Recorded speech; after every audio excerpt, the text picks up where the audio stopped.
Welcome to Road to Billions podcast, the mentality of an entrepreneur. With your host, Moise Bertrand. Hey, what's up, everybody? It is your host, Moise Bertrand, Road to Billions podcast. I'm grateful for you guys to be listening and tuned in on the podcast, man. This has been an amazing journey. It is September 17th, man, and we just getting up to this point of September. So I want to give you guys a round of applause for just working hard and getting up to this point. And I want to tell you guys, I'm proud of you guys for all the listeners, all the past viewers, and everybody else who's been tuning in lately, man. I appreciate you guys from the bottom of my heart for tuning in on Road to Billions podcast. For a lot of people who don't know me, just know that I'm one of the ones who, I'm gonna show up at the end of the day. You feel me? I'm on the come up, you know. But definitely, man. Today I just want to give you guys some gems, man, with business because I've been on the rant, just giving you guys some other life stories and perspectives. So I don't want to take away this overall view of the podcast and steer away from certain things I really want to get the viewers to understand. But pretty much what I'm going to give you guys the sauce on is what a millionaire told me the other day. I had lunch with him, and these folks, they have a very different way of thinking. They don't really think like the normal person, obviously, because they achieved a certain amount of financial success that their brain unlocks certain areas that we haven't unlocked. I really believe this. And I feel like with them, they're understanding that their best bet is to always keep evolving. So when I was speaking to this millionaire at lunch, he was just telling me, man, like he was just asking me questions about myself. And he was asking me other things I do on the side. And I was telling him I do real estate. I do trucking. For a lot of people who don't know, yes, I do trucking. I'm not a CDL driver, nothing like that. I do the operations for a trucking business I'm partnered up with. And pretty much I just take care of the Excel, the financials, XYZ, all that good stuff. And I just give it to, the main owner, and we just, hash that out. But at the end of the day, man, I do real estate as well. I feel like I mastered a little bit of the apprenticeship of real estate. You feel me? Like the point where you don't really have too much experience, but you have more than enough to experience to do things on your own and understand like the pros and cons of everything. So I pretty much feel like real estate is one of those things. It's very easy to get into, and you don't really have to have too much knowledge. You just got to have a lot of courage and confidence. So that's a big thing as well.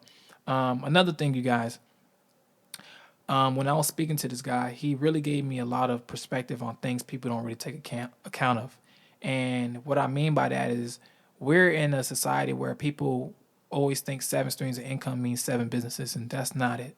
What I mean by that, what they mean by that, what we all try to perceive, that what that means is breaking down one business into multiple businesses.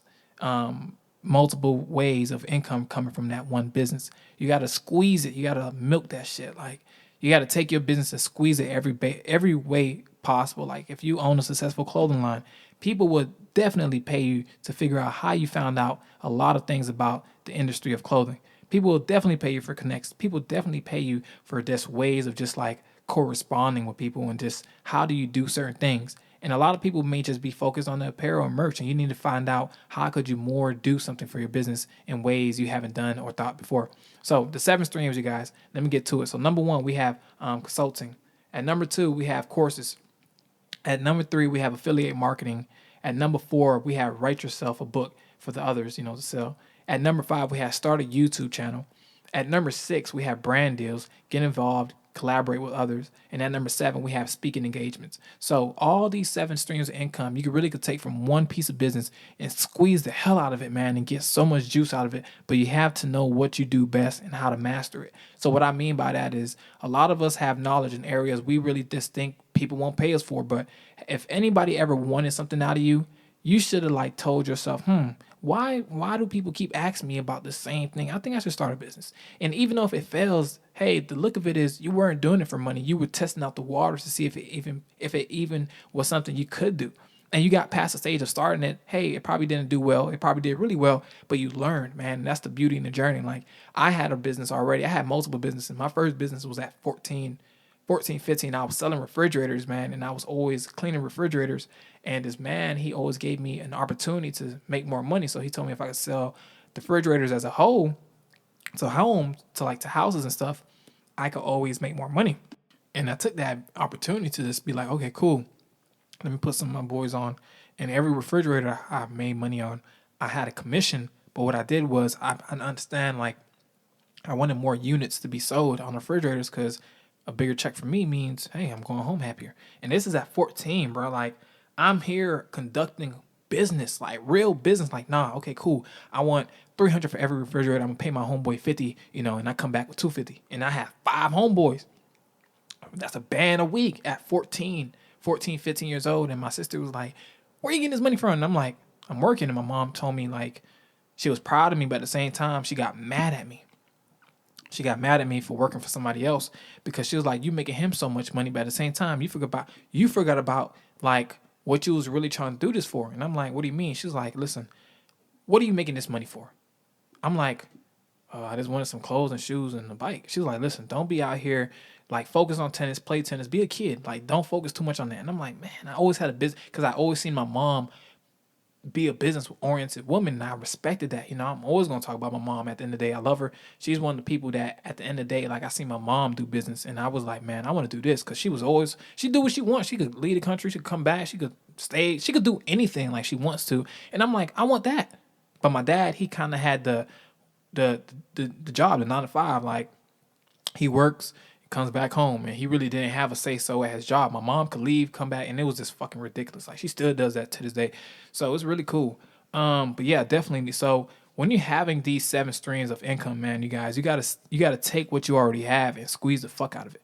And you gotta look at different ways people are implementing what you do in their business. Like, I know a lot of people who are doing certain things in real estate that I'm gonna take a little bit from everybody and I'm gonna make my own sauce with it. I see what he's doing wrong, I see what he's doing wrong, but at the same time I see what he's doing right, and I see what he's doing right. But this is where he could tweak it at. But I'm not gonna tell him because I need to take a little bit of sauce from everybody. And I'm not telling you guys to be somebody who be like, oh, why you not gonna tell him? I want you guys to think like this. Why would you want to tell somebody something that could possibly make them, you feel me? I'm not telling you to be like on this type of time, but you got to think about your own cup. You got to think about, if you're filling up everybody else's cup, where are you going to pour at? Like, you don't have nothing to pour. You're not going to have nothing to drink. You feel me? Like, you're not going to have your thirst is never going to be quenched. Like, so you have to really take care of yourself first. And what I mean by that is, like, take a little bit back and take a little bit from everybody. Like, program your mind. Like Future, I was sitting back being patient, program my mind. You feel me? Like, sitting back being patient, because a lot of people don't understand, like, your time is gonna come, and when it comes, boom, like, you're gonna blow like a motherfucker. You feel me? Like, I told people, like, I was trending for like a week straight in Ecuador and Canada, like top 100 in Canada in podcasts for entrepreneurship, top 30 in Ecuador for business and entrepreneurship, and another 108 in Ecuador as well. Like, this is shit that's happening, bro. But like, I'm telling people, like, I'm only working more on the podcast now because I understand the benefits of it. So what I'm doing is I'm giving you guys the knowledge from what other people told me. So when I was speaking with this guy, he kind of told me, like, take everything, build it up, and set it go. So if you want to make 10 grand a month, right, and this is 7 streams of income, 10 divided by 7 is what? So if I do the math on that, if I'm being correct in my mind, I'm not gonna say the wrong math because I don't want nobody high. But sorry, I'm not sorry. I'm not perfect. Okay, I was really right. It's 1428. You feel me? So I was thinking 1500, but 1428. So 1428, that's your goal per business, per stream. Consulting, 1428. Let's make it 1450. Do all that, and that's 10 bands a month, 100K a year. You feel me? Speaking engagements, brand deals, YouTube. YouTube may take a little bit longer to kick off. So you'll probably have to have other things in motion, like double up on the courses and the consulting. You feel me? That's to make up for the time on YouTube. But the book, hey, boom, that could be another thing as well. And affiliate marketing. So all these things, man, like, these are things like people are doing. Like I said, I'm not perfect. I'm still working on what we need to work on. I'm still working on what I need to work on, because as a person, I don't need to rush. Like, I like to take my time with shit. I like projects. I like bringing things together. I like hustling. I like working hard, but I like grinding. I like hearing people say, bro, like, you a fucking hustler. And I love that shit, because at the end of the day, I always knew who I was, and who I'm not, I would never be. So that's a thing of the past. Like, I would never let nobody determine where I'm going at in life. And you don't want to regret yourself. You don't want to regret decisions you make a couple years ago based on what other people told you to do. So that's why I'm always big on just like working hard and just like being focused on what works for you. So with your classes, with your courses, with everything that you're going to include in the streams of income, really put passion and wisdom into it, because people are paying for something, man. Like, a lot of people don't understand. Like, if I'm paying thousands, I'm paying hundreds, or even a couple tens, like in 50s, bro. Like, I'm not gonna sit here and listen to you bullshit me because you want me to buy more courses. Like, come on, bro. Like, let's all be realistic. You feel me? So anybody who works for me understand, like, you're gonna make some money with me, but at the same time, you're gonna pay me just because I'm just gonna put the time in into what you want to believe in, and at the same time, I know what type of time I put in myself to get myself to this point for you to work with me. So that's the way I look at life. Is a symbiotic relationship, you know? We help each other at the end of the day, and we always looking for growth in our life. And the best type of growth is just like an acknowledging where you are going wrong and strengthening that side of things. So if you know you're weak in one area, cool, acknowledge it. Like, take care of that. Like, nip it in the butt. Boom. Okay, let's go. Let's focus on the strengths. You feel me? Where I'm weak at, let's give somebody else the opportunity. I could just work on that gradually. But like I said, man, I don't want to talk to you guys head off too much. Road to Billions podcast. It's been an amazing movement. First and foremost, you guys, before I leave you guys, I want you guys to rate and review the podcast. Let others know, I love you guys. You love me. If you really do love me, you'll show love. You feel me? And if you've been listening to the podcast lately, if you get a chance, tag me in the story, man. I'm gonna repost it. And for October, bro, like, I'm gonna pick like people who start reposting my story, bro, and I'm just gonna start cash apping you on some shit like, hey, thank you for the love, like, because whoever listens to this podcast gonna start getting the money. You feel me? So I'm not telling nobody to do it. You feel me? It's just like, if you do it, here, I want you to appreciate what I do for myself, because at this point, I want you to be a part of this journey with me. You feel me? So soon you repost, hey, boom, what's your cash app? Get that bag, and you on to the next, and that just makes you listen to me more. And at the same time, other people help me. You get paid. We all live life, and we all just do things that makes us happy. And let's get money and live free. So at the end of the day, keep chasing your dreams. Pray, manifest, visualize, meditate, and always know that things that seem impossible to man are possible with God. So I appreciate you guys for listening, bro. Roll the Billions podcast. It's been an amazing journey. Tune in to the next episode. Thank you.